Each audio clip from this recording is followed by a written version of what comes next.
गजाननं भूतगणातिसेवितं गवित्तजम्बूफलसारभक्षितं उमासुतं शोकविनाशकारणं नमामि विघ्नेश्वरपादपङ्कजम् पूज्याय राघवेन्द्राय सत्यधर्मरताय च भजतां कल्पवृक्षाय नमतां कामधेनवे सरस्वती नमस्तुभ्यं वरदे कामरूपिणी विद्यारम्भं करिष्यामि सिद्धिर्भवतु मे सदा बुद्धिर्बलं यशोधैर्यं निर्भयत्वं रोगता अजाड्यं वाक्पटुत्वं च हनुमत्स्मरणात् भवेत् हयग्रीव हयग्रीव हयग्रीवेति वादिनं नरं मन्त्रन्ति वागानि गरिभ्रमव्योत्तरान् हयग्रीव हयग्रीव हयग्रीवेति उपदेतं तस्य निष्करते वाणी जम्बुकन्या प्रभाकर्तुं हयग्रीव हयग्रीव हयग्रीवेति उद्भरिगे यशोदेव वैकुण्ठकभाटुद्धारणक्षमः लोकप्रियमिदं पुण्यं हयग्रीवपुराणिकम् आधिरागेति प्रोक्तं प्रदान्तं पदाम्बरं विशिष्टे हयग्रीवस्तोत्रं सम्पूर्णम् कृष्णाय वासुदेवाय देवकीनन्दनाय च नन्दगोपकुमाराय गोविन्दाय नमो नमः नमः पङ्कजनाभाय नमः पङ्कजमालिने नमः पङ्कजनेत्राय नमस्ते पङ्कजाङ्ग्रये श्रीराघवं जगदात्मजम् अप्रमेयं चेदाज्ञं रघुकुलान्मेरत्मदीपम् आजानुभावं अरविन्दगणायदाक्षं रामं निशाकरविनाशकरं नमामि रामाय रामभद्राय रामचन्द्राय वेदसे रघुनाथाय नाथाय सीताय पतये नमः सीतालक्ष्मणपटुजप्रघ्न हनुमत्समेत श्रीरामचन्द्र परब्रह्मणे नमः असाध्यस्वामिन्ने असाध्यं भवकिम्बद रामदूतकृपासिन्धो मत्कार्यं साधय प्रभो गोपिका जीवनस्मरणं गोविन्द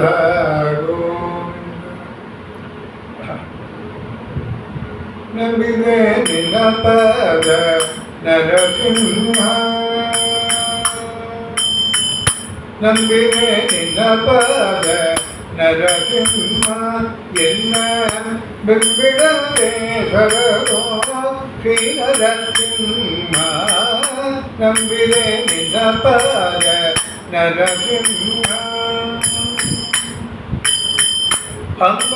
अंबलिंगुवनोभरो नरसिंह नंबिदवरगो श्री नरसिंह नंबिरे निनपद नरसिंह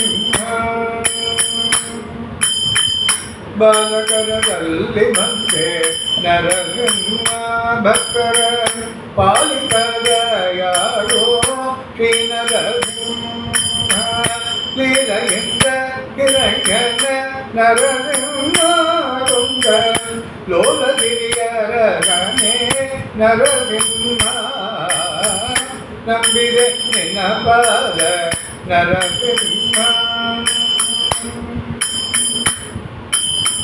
करिमुरयनु केरे नरसिंह भगो बरदिलो लगी वंदे नरसिंह गरुड़ वाहन नारी नरसिंह बुद्धरि गाये गो श्री नरसिंह नंबिरे निनपद நரசிம்மா தேவர தேவருணினே நரசிம்மா தேவே காவர காணே ஐயா நரசிம்மா பாவகனையனே நரசிம்மா நின்ன சேவையாயோ நரசிம்மா நம்பிரே பாத நரசிம்மா தந்தே காயே குரு தெய்வ நரசிம்மா தந்தே காயே குரு தெய்வ நரசிம்மா என்ன பந்து கழகவனுனே நரசிம்மா குந்துகையோ நோடவேத நரசிம்மா என்ன குந்துகையோ நோடவேத நரசிம்மா புரந்தர விரலகாணோ ஸ்ரீ நரசிம்மா புரந்தர விரலகாணோ ஸ்ரீ நரசிம்மா நம்பிலே நினபாத நரசிம்மா என்ன பிம்பிடவே கரகோ ஸ்ரீ நரசிம்மா நம்பிலே நினபாத நரசிம்மா நரசிம்மா நரசிம்மா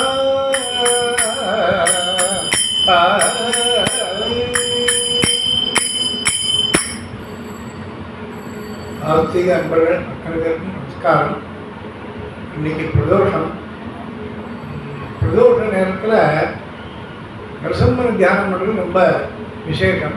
ஏன்னா இந்த பிரதோஷ காலத்தில் தான் சுவாமி நரசிம்ம அவதாரம் பண்ணி இரண்யகசிபுவை வதம் பண்ணினான். அதனால் பிரதோஷ காலத்தில் நரசிம்மனை தியானம் பண்ணுறது ரொம்ப விசேஷம். அதுவும் இன்றைக்கி சுவாதி நட்சத்திரம் வேறு. நரசிம்மனுடைய நட்சத்திரம் சுவாதி. நரசிம்ம சுவாமி அன்றைக்கி தூண்லேருந்து ஆவிர்வாகம் பண்ணனே அன்றைக்கி சுவாதி நட்சத்திரம். அதனால் நரசிம்ம ஜெயந்தி சுவாதி நட்சத்திரம் போல் அதை ஒட்டி வரும், இல்லாட்டா அன்றைக்கே வரும். அதனால் சுவாதி நட்சத்திரம் ரொம்ப விசேஷம். அதனால் இன்றைக்கி அந்த நினைப்பே இல்லை. இப்போ தான் தோணுச்சு எனக்கு. இந்த பாட்டு பாடலாம் நினச்சின்னு வந்தேன். ஏன் இந்த பாட்டு பாடம் தோணுச்சு அப்படின்னு எனக்கு தெரியல. இப்போ அது பார்த்தா இப்போ யோசனை பண்ணி பார்த்தா பிரதோஷ காலம் சுவாதி நட்சத்திரம் எல்லாமே அவருடைய அனுகிரகத்தினால நம்மளை எத்தனை எதுவுமே இல்லை அப்படிங்கிறது இந்த ஒரு சின்ன சமாச்சாரத்தில் தெரியுது. இந்த பாட்டு பாடணும்னு என்னுடைய என்னத்துக்காக தோணலை எனக்கு. ஆனால் இன்றைக்கி இதில் இவ்வளோ பொறுத்தம் இருக்கிறதுக்கு இப்போ பாடும்போது தோணுது எனக்கு. இதுதான் பகவானுடைய அனுகிரகம்ன்றது. அதனால் இப்போது ரொம்ப பிரத்யான ஸ்ரீமன் நாராயணனுடைய பகவானுடைய அனுகிரகத்தினால அவனே பூர்ணாவதாரமாக வந்து கிருஷ்ணாவதாரம் பண்ணி இந்த பகவத்கீதையை உபதேசம் பண்ணியிருக்கான். அப்பேற்பட்ட பகவத்கீதையில் நம்மளுடைய சிற்றறிவுக்கு எட்டின அளவுக்கு, ஏன்னா அதெல்லாம் ரொம்ப பெரிய விஷயம். பகவத்கீதையெல்லாம் நம்மளாம் கிட்டக்கே போகக்கூடிய விஷயமே கிடையாது. அது எல்லாமே ஏதோ ராமாயணம் பார்த்தோன்னா கூட ஏதோ கதைகள் இருக்குது, நீதிகள் இருக்குது அப்படின்லாம் சொல்லலாம். இதில் புல்லட்புல் தத்துவம் தான். அதனால் இதை புரிஞ்சுக்கிறது தெரிஞ்சுக்கிறதுலாம் ரொம்ப கஷ்டமான விஷயம். இதெல்லாம் வந்து பெரிய பண்டிதாருக்கு உண்டான விஷயம். ஆனால் நம்ம என்னவோ பகவான் நமக்குள்ளே பிரேரணை பண்ணி இந்த விஷயத்தை பேசும்படியாக பண்ணிட்டு இருக்கான். ஒரு 4-5 வாரமாக பேசிட்டு இருக்கோம் இதை பற்றி. அதனால் பகவான் இன்றைக்கும் அதே போல் அனுகிரகம் பண்ணுவான் அப்படின்னு நம்பி, அவருடைய அனுகிரகத்தை நம்பி இந்த முடிஞ்ச அளவுக்கு நம்ம எது விட்டோமோ அதுலேருந்து ஆரம்பித்து தொடங்கலான்னு விட்டு இந்த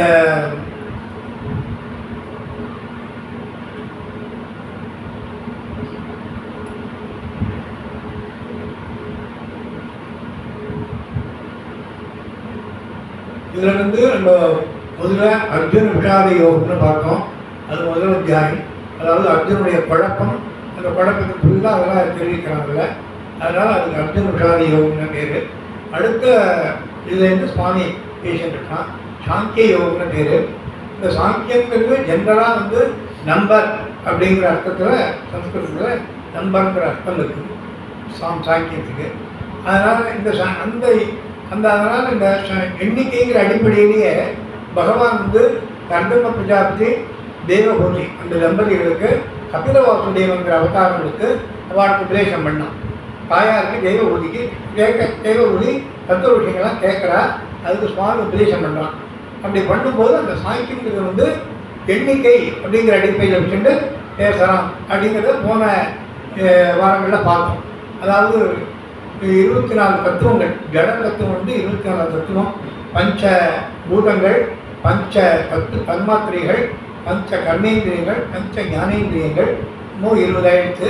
அதுக்கப்புறம் மனசு, புத்தி, சித்தம், அகங்காரம்னு 4 தத்துவம். இந்த எல்லாம் சேர்த்து 24 தத்துவம். இது ஃபுல்லாக ஜட தத்துவம். இந்த 24 ஜடம். மனசு, புத்தி எல்லாமே, இந்த சரீரம் எல்லாமே ஜடம் தான். ஜடத்திலேருந்து உருவாக்கப்பட்டது, அவ்வளோதான். ஆனால் இந்த ஜடத்திலேருந்து வேறுபட்டது உள்ளே இருக்கிற ஜீவாத்மா. ஜீவாத்மா இது ஜடம் கிடையாது. ஜீவாத்மாவுக்கு உயிர் உள்ளது, அது இல்லையா? அதனால் அது, ஆனால் இந்த ஜடத்தோட சம்பந்தம் வச்சுட்டு, இந்த ஜடத்தோட சம்பந்தம் இருக்கிறது இந்த பிறகு எல்லாம் எடுக்கிறது, கர்மாக்கெல்லாம் எடுக்கிறது, திருப்பி திருப்பி பிறகு எடுக்கிறது, இது ஜடத்தோட சம்பந்தம் இருக்கிறதுனால இது நடந்துருக்கு. இந்த ஜீவாத்மா, இந்த ஜடம் ரெண்டுத்தையும் தாண்டி மூணாவதாக இருக்கக்கூடிய பரமாத்மா. அவன் இந்த ஜீவாத்மா இந்த ஜடம் எல்லாருமே தன்னோட கண்ட்ரோலில் வச்சுருக்கான். ஜீவாத்மாவும் சுதந்திரம் கிடையாது. ஜீவாத்மாவுக்கு அல்ப சுதந்திரம் தான், இது கிடையாது. சர்வ சுதந்திரம் கிடையாது ஜீவாத்மாவுக்கு. அதுக்கு ஒரு எக்ஸாம்பிள் சொல்லணும்னா, இப்போது சரீரத்தில் உள்ள பிராணம் இருந்துருக்கு, இந்த சரீரம் இயங்கிட்டு இருக்கு. ஒரு நாளைக்கு இந்த சரீரத்துலேருந்து பிராணம் வெளியில் போயிடுது இல்லையா? இப்போ நம்ம என்ன நினைப்போம், இந்த சுதந்திரம், அதுக்கு வெளியில் போகிற சுதந்திரம் இருக்குது அப்படிங்கிற மாதிரி தோன்றது. ஆனால் அது பகவானுடைய இச்சையினால் நடக்கிறது.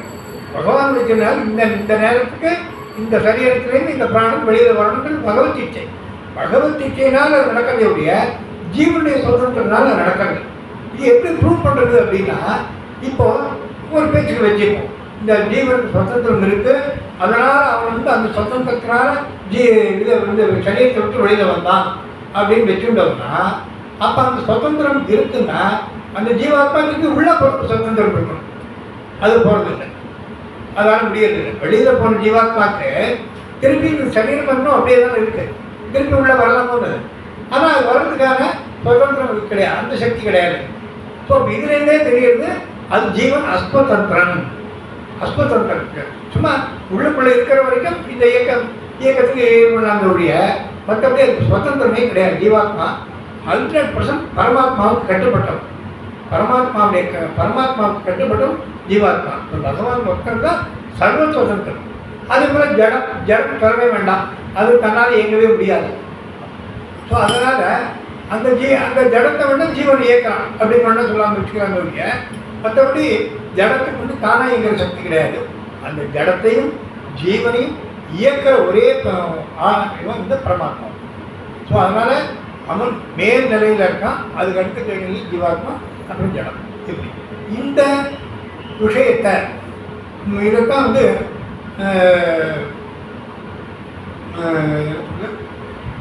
இந்த விஷயத்தை தான் கபில வாசுதேவன் அம்மாவுக்கு உபதேசம் பண்ணுறான். இது இந்த எண்ணிக்கையை வச்சு இது 24 ஜட தத்துவம், 25வது ஜீவ தத்துவம், 26 பகவத் தத்துவம் அப்படின்ட்டு இதை அந்த 26 ஸ்ரீமன் நாராயணன் பகவான் அப்படின்ட்டு அதை நிர்ணயம் பண்ணி சொல்கிறான். அதை சொல்லியிருக்கோம். அதனால தான் வந்து இந்த காயத்ரி இருக்க நாராயண காயத்ரி, ஓம் நாராயணாய வித்மஹே வாசுதேவாய தீமஹி தன்னோ விஷ்ணு பிரச்சோதயாத் அப்படிங்கிறோம் இல்லையா? இதில் 3 நாமம் வருது. பகவானுடைய நாம 3 நாமம் வருது. ஒன்று நாராயணா, அடுத்தது வாசுதேவா, அடுத்தது விஷ்ணு. இந்த நாராயணாங்கிறது 8 அக்ஷரம், 8 அக்ஷரம். வாசுதேவாங்கிறது ஓம் நமோ பகவதே வாசுதேவாய 12 அக்ஷரம். அப்புறம் ஓம் விஷ்ணவே நமங்கிறது 6 அக்ஷரம், ஷடாட்சரி 6 அக்ஷரம். ஸோ இந்த 3 ஆட் பண்ணோம்னா 26 வருது. அந்த 26வது தான் சுவாமி இருக்காங்க. அந்த தத்துவத்தை பார்த்தீங்கன்னா இந்த 24 ஜட தத்துவம், 25 ஜீவாத்மா, 26 பகவான். அதை அப்படியே இங்கே ப்ரூவ் பண்ணுற இந்த காயத்ரினால, இந்த நாராயண காயத்ரினால பகவானுடைய நம்பர், பகவானுடைய பிளேஸ், இந்த 26வது பிளேஸ் அவன் இருக்கான் அப்படிங்கிறத அங்கே அந்த இதை வச்சு ப்ரூவ் பண்ணுறோம். அது ஒரு இது. ஸோ இதையெல்லாம் வந்து ஓரளவுக்கு விரிவாக நமக்கு முடிஞ்ச அளவுக்கு இதெல்லாம் போன தடவை பார்ப்போம். இப்போ அடுத்தது இது வந்து அடுத்தது இப்போ நம்ம பகவத்கீதைக்கு வரும். அது வந்து சாங்கிய யோகம், ஸ்ரீமத் பாகவத்தில் சொல்லப்பட்டது, தேவபூதிக்கு பரமாத்மா உபதேசம் பண்ணுது. இப்போ இந்த சுவாமி சாங்கிய யோகம் 2வது அத்தியாயத்தில் சொல்கிறோம். இதில் ஒரு 36 ஸ்லோகம் பார்த்துட்டோம்.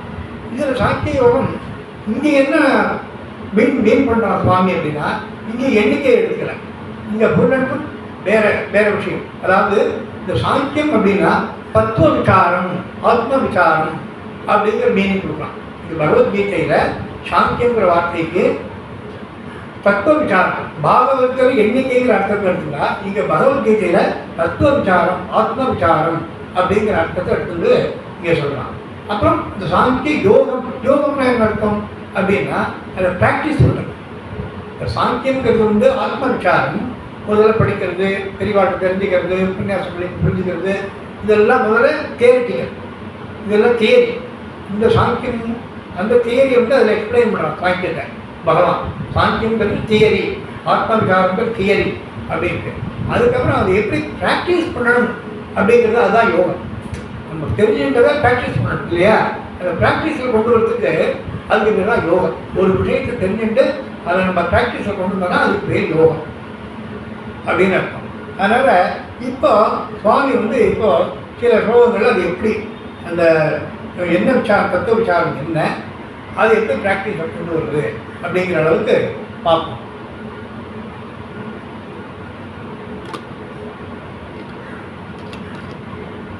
அதோ வா ப்ராப்ஸ்யசி ஸ்வர்கம் யத்வா வா புக்ஷ்யசே மயேம் தஸ்மாத் உத்திஷ்ட கௌந்தேய யுத்தாய கிருதநிஷ்டயः.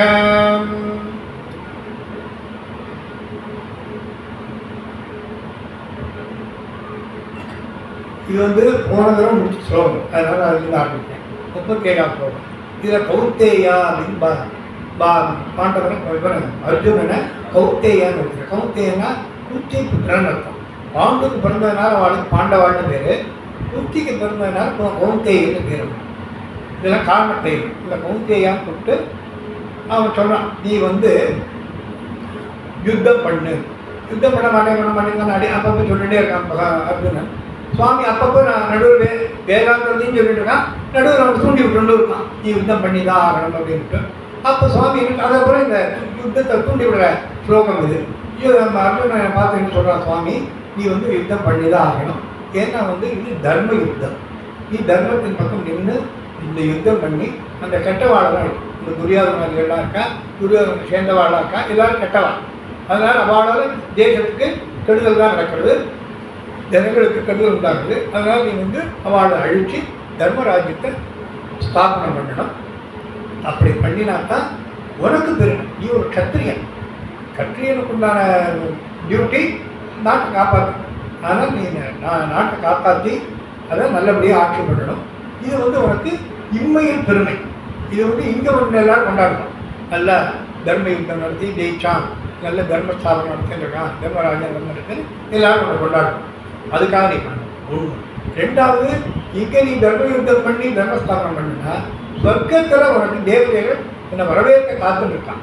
நீ ஒரு நாள் பிராணனை விட்டு போகும்போது அங்கே தேவதைகள்லாம் வந்து உன்னை வரவேற்க காத்துட்டு இருக்கான். உனக்கு வீர சொர்க்கம் ரெடியாக இருக்குங்க. ஏன்னா நீ வந்து தர்மத்தை ஸ்தாபனம் பண்ணியிருக்க.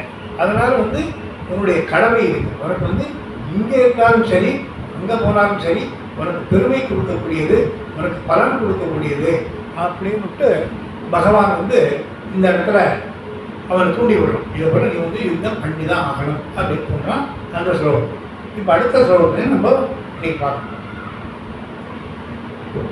சுகதுர்கேகமே கிருத்வா லாபாலாபோ ஜயா ஜயோ அதோ யுத்தானி யுத்திஸ்வ நைவ பாபாம் அவாப்ஸ்யசி ஏஷா தே அபிஹிதா சாங்கியே புத்திர்யோகே திமாம் ஷృణு புத்தியா யுக்தா யதா பார்த்த கர்மபந்தம் பிரகாஷ்யசி நேகா விக்ரமநாதோதஸ்தே பிரத்யவாயோ ந வித்யதே வல்பம் அப்யஸ்ய தர்மஸ்ய ராயதே மகதோ பயாத் விவசாத்மிகா புத்திஹே ஏகேக குரு நந்தனம் பகுஷாகா ஜனாந்தஸ்ய புத்தயோ அப்யவசாயினம் யாபிமாம் புஷ்பிதம் வாரம் பிரவதந்தி அவிபஸ்திதக வேதவாதா ரதாபார்த்த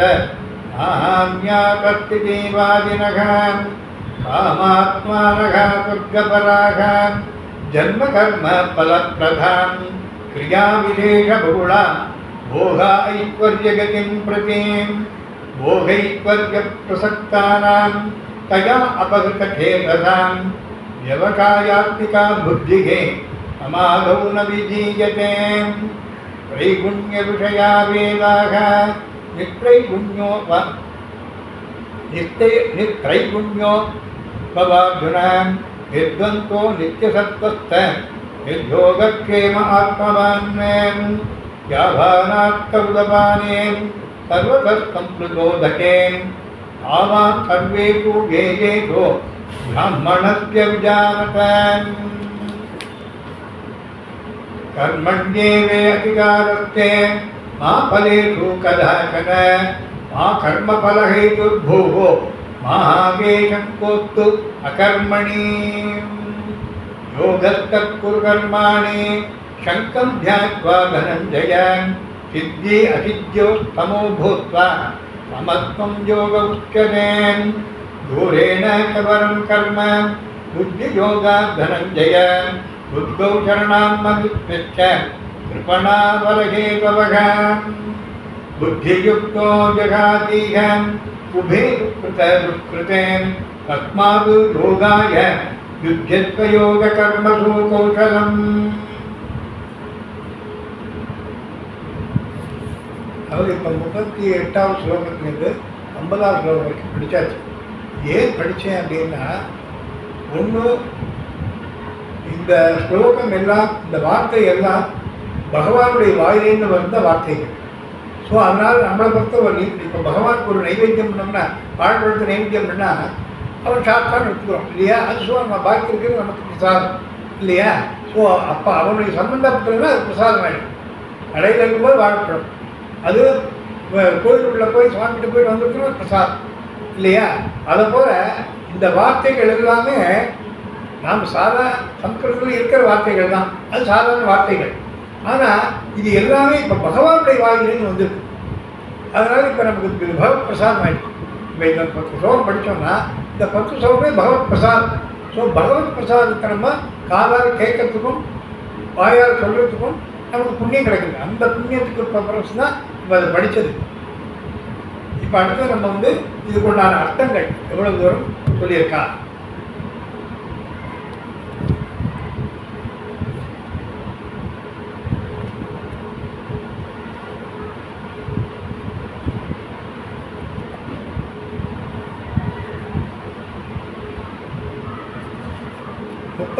ஸ்லோகத்தில் சொன்னோம். இது போல பகவான் அர்ஜுனனை தூண்டி விடுறான், யுத்தம் பண்ணு, இது உனக்கு நல்ல பலனை கொடுக்கும் அப்படிங்கிறான். யுத்தம் உனக்கு என்ன கவனிக்கணும், அந்த வார்த்தையில் என்ன பண்ணுறான், அந்த ஸ்லோகத்தில் பகவான் உனக்கு நல்ல பலனை கொடுக்கும், பலனை கொடுக்கும்னு சொல்கிறான். உனக்கு நல்ல பலனை கொடுக்கும், இங்கே புகழ் கிடைக்கும், அங்கே போனாலும் சொர்க்கம் கிடைக்கும் உனக்கு, அதனால் உனக்கு நல்ல பலன் கிடைக்கும், அதனால் நீ யுத்தம் பண்ணணும் அப்படின்னு சொல்கிறான். இந்த ஸ்லோகத்தில் பலன் கிடைக்கும் அது பண்ணுன்னு சொன்னால், அடுத்த ஸ்லோகத்தில் என்ன சொல்கிறான், பலன் எதிர்பார்க்காதே, டைரக்ட் ஆப்போசிட். அப்படியே டைரக்டாக ஆப்போசிட் சொல்கிறான். இப்போ இனிமேல் பேச போகிறது எல்லாமே அதுதான், பலனை பற்றி யோசிக்காத நீ அப்படிங்கிறதுக்கு தான் சொல்ல போகிறாங்க பூராவே. சுக துக்கத்துக்கு என்ன சொல்கிறான், உனக்கு ஒரு கர்மாவை பண்ணினா சுகம் வரும், துக்கம் வரும், லாபம் வரும், கஷ்டம் வரும், இல்லை வெற்றி வரும், தோல்வி வரும்.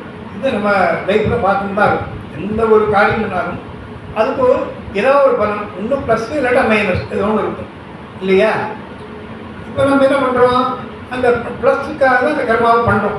நல்ல விதமாக நடக்கணும், இப்போ உத்தியோகத்துக்கு போகிறோம்னு அதுக்கு நல்ல சம்பளம் கிடைக்கணும், பதவி உதவி கிடைக்கணும் அப்படின்ற இதெல்லாம் உத்தியோகத்துக்கு போகிறோம். அதனால் ஒரு பலனை எதிர்பார்த்து தான் நம்ம காரியங்களை பண்ணிட்டு இருக்கோம். ஆனால் பகவான் என்ன சொல்கிறான், இந்த இன்பம் துன்பம் லாபம் நஷ்டம் வெற்றி தோல்வி இதையெல்லாம் நீ முதல்ல எதிர்பார்க்காத. ரெண்டாவது இன்னொரு விஷயத்தை அழிச்சு சொல்கிறான். என்னன்னா, நீ இது ரெண்டத்தையும் சமமாக பாருங்கிறான். ஒரு பொருள் சுடுறது இன்னும் குளிர்றது, ரெண்டும் எப்படி சமமாக சொல்ல முடியும்? நம்ம சூடுன்னா சூடு தான், குளிர்னா குளிர் தான் இல்லையா? அது ரெண்டும் சமம்னு எப்படி சொல்ல முடியும்? சொல்ல முடியாது. அதே போல் ஆனால் வாழ்க்கையில் வர வெற்றி தோல்வியோட நீ சமமாக எடுத்துக்கோ அப்படின்னு தான் இங்கே பகவான் உபதேசம் பண்ணுறான்.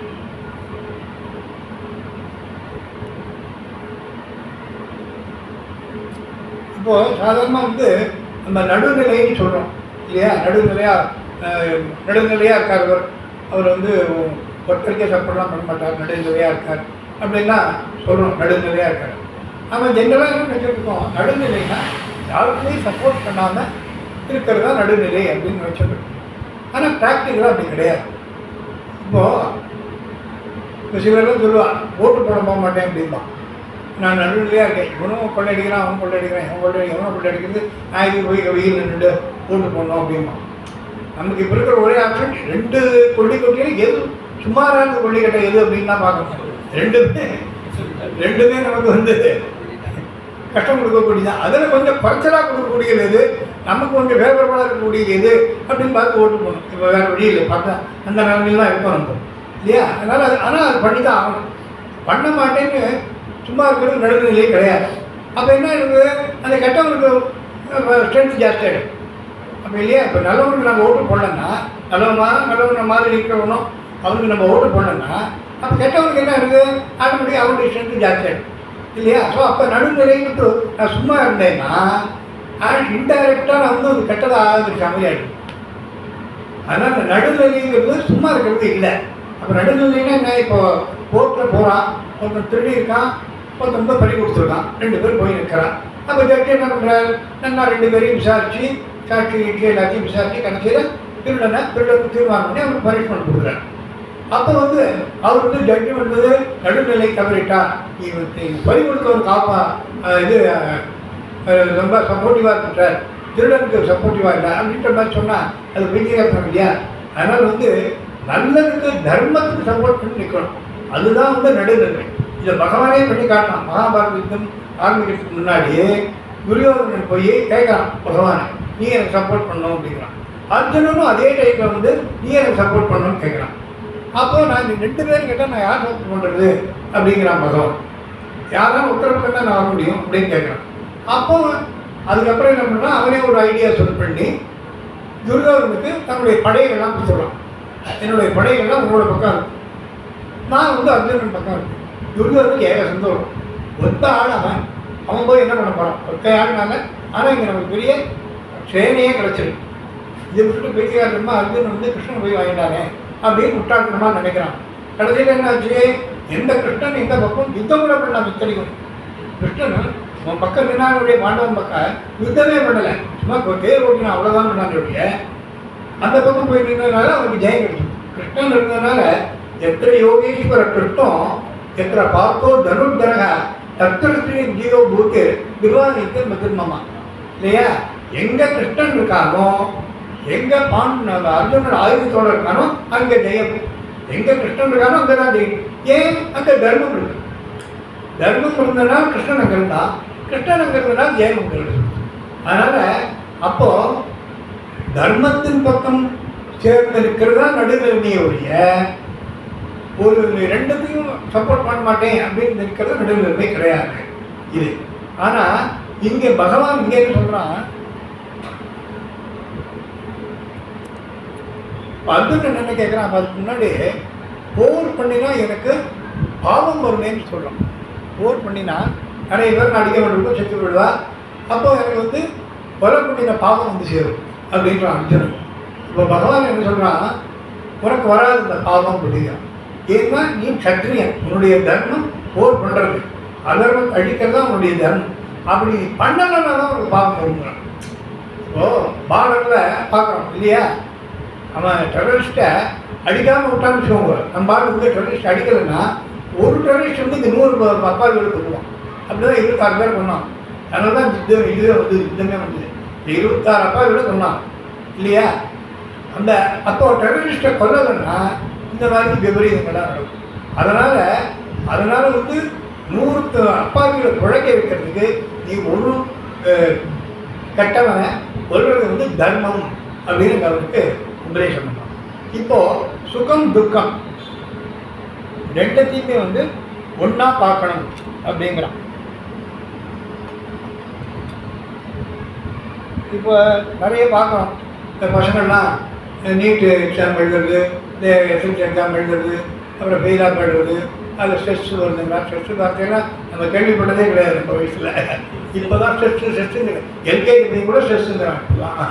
ஸ்ட்ரெஸ்ஸுங்கிறான். அதனால் வந்து வியாதி வருது, செத்து போகிறவங்க இப்போ நிறையா மாதிரிலாம் சின்ன வயசுலேயே ரொம்ப கஷ்டங்கள்லாம் வருது இப்போலாம். அதனால் அந்த மாதிரி ஃபெயிலாக பண்ணவன் என்ன பண்ணுறான்? ஸ்ட்ரெஸ்ஸு. அதனால் வந்து தற்கொலை பண்ணிக்கிறான். பேப்பரில் பார்க்குறோம் நிறைய பொண்ணுங்க பசங்க எல்லாம் இந்த மாதிரி. ஏன் காரணம் என்னென்னா அந்த ஃபெயிலியரை தாங்குகிற சக்தி இல்லை, மைண்டில் தாங்குகிற சக்தியில் தான். ஒரு இதில் டொமாட்டோ சொல்லுவார், ஒரு கிளாஸில் ஒரு பொண்ணு ஒவ்வொரு அழுதுங்கிறதுதான். வாத்தியார் கேட்டார், ஏமா அழகா அப்படின்னாரு.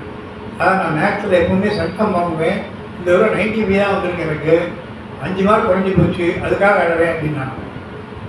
பின்னாடி கடைசி மிச்சம் அந்த பசங்களாம் எப்படி இருப்பாங்கன்னு நமக்கு தெரியும். அந்த கடைசி மிச்சம் போய் சந்தோஷமாக திருச்சி ஆட்டம் போட்டுருந்தோம். வாத்தியார் கேட்டாங்க, ஏண்டா நீ தான் 0 மார்க் வாங்குறவன் ஆச்சே, ஏண்டா ஆட்டம் போடுற, இந்த பொண்ணை பாரு 5 மார்க் குறைஞ்சி போகிறது கஷ்டப்படுது அப்படின்னு. அதுக்கு வந்து அந்த அப்படின்னு சொன்னான்னா, அந்த 5 எங்கேயும் போகிற எங்கே தான் இருக்குது அப்படின்னா. 0 வாங்குறவங்க 5 வாங்குறது சந்தோஷமாக போயிடுது. அதனால் அந்த மென்டாலிட்டி இருக்கணும் நம்ம பகவான்.